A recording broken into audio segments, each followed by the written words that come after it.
So, what is astrology? Is it the sun sign horoscope in the newspaper, or something more? There are many answers one can give. Perhaps the simplest is that astrology is the belief that something born in a moment of time has qualities of that moment of time.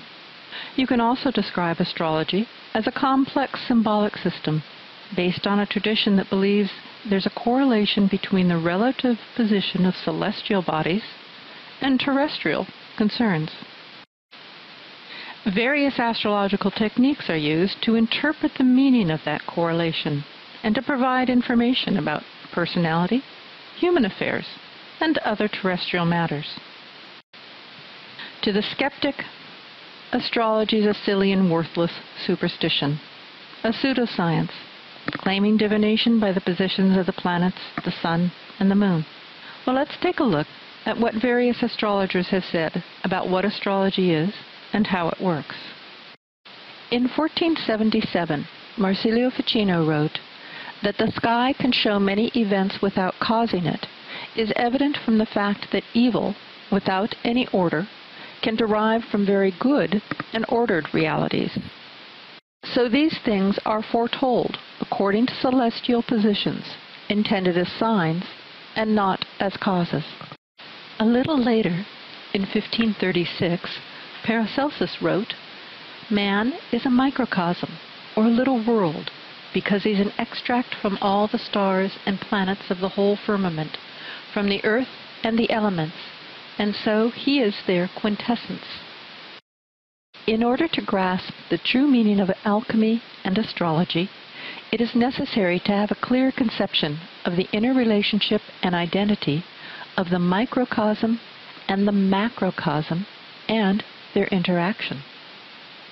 A little more recently, Dane Rudhyar wrote in 1974 that for the humanistic astrologer, a birth chart is a person-centered symbol. That is to say, it carries a message, the symbolic formulation of the individual's dharma.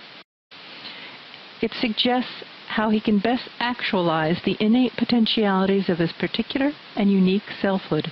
It is a symbol, a mandala, a logos, a word of power. Astrology seen from this point of view is a language of symbols.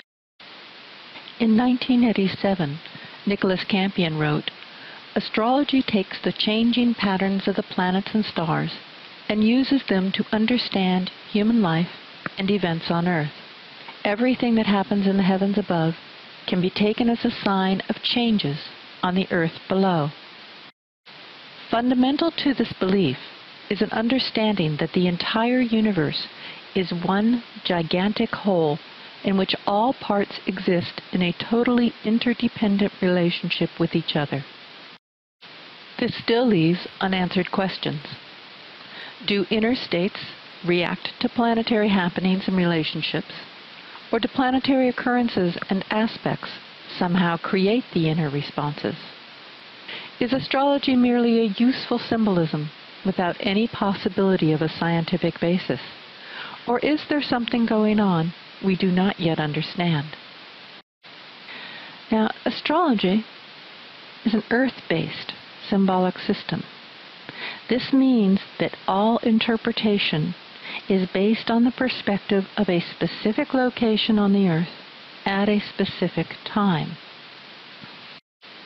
Astrology uses the time and place of your birth to discover information from three main groupings of symbols. The first is the sun, moon, and planets. They can be said to represent a set of principles or an archetypal energy.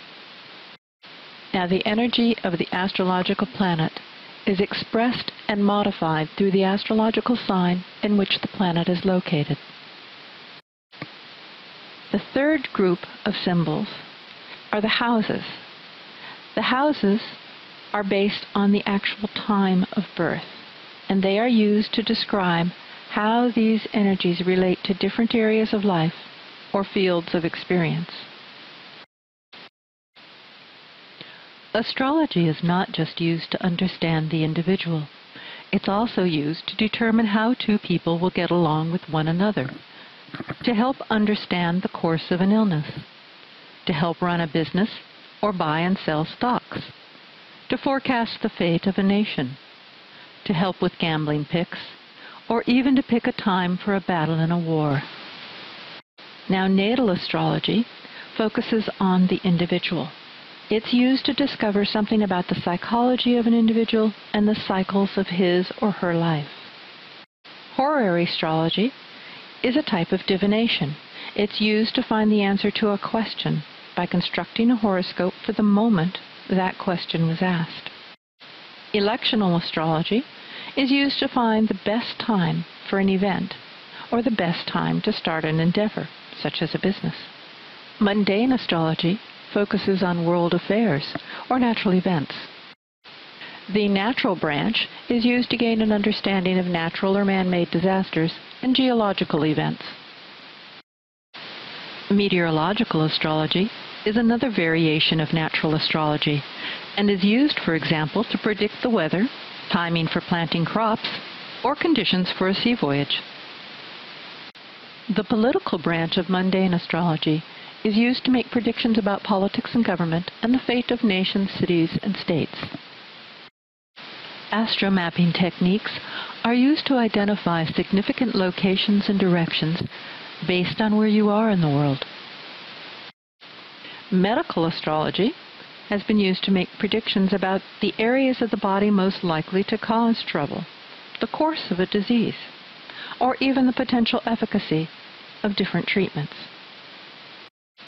At the heart of all these branches of astrology is the astrological chart. The examples here are of a square chart, popular during the Middle Ages and still used by Vedic astrologers in India. Today, most Western astrologers use the circular chart as seen in this example. This particular chart is showing the most common type of circular chart based on a tropical or Earth-based zodiac. The signs of the astrological zodiac are not the same as the signs in the astronomical constellations.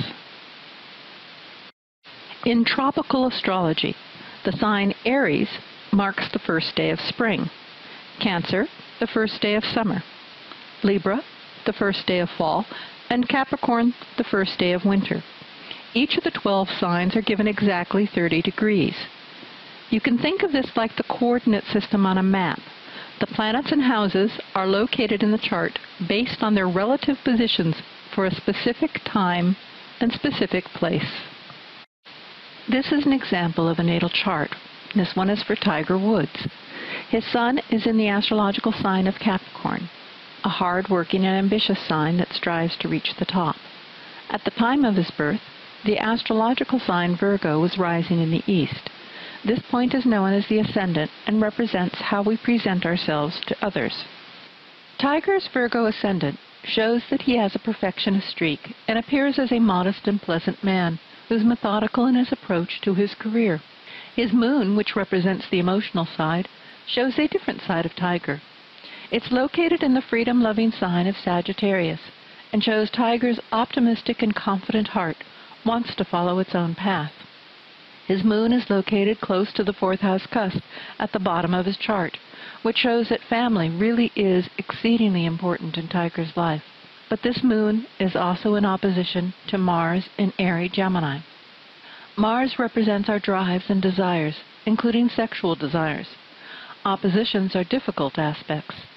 This opposition makes it hard for Tiger to find a balance between a Mars that calls for action and experimentation and a moon that cares for the security of family but wants something more. Thank you.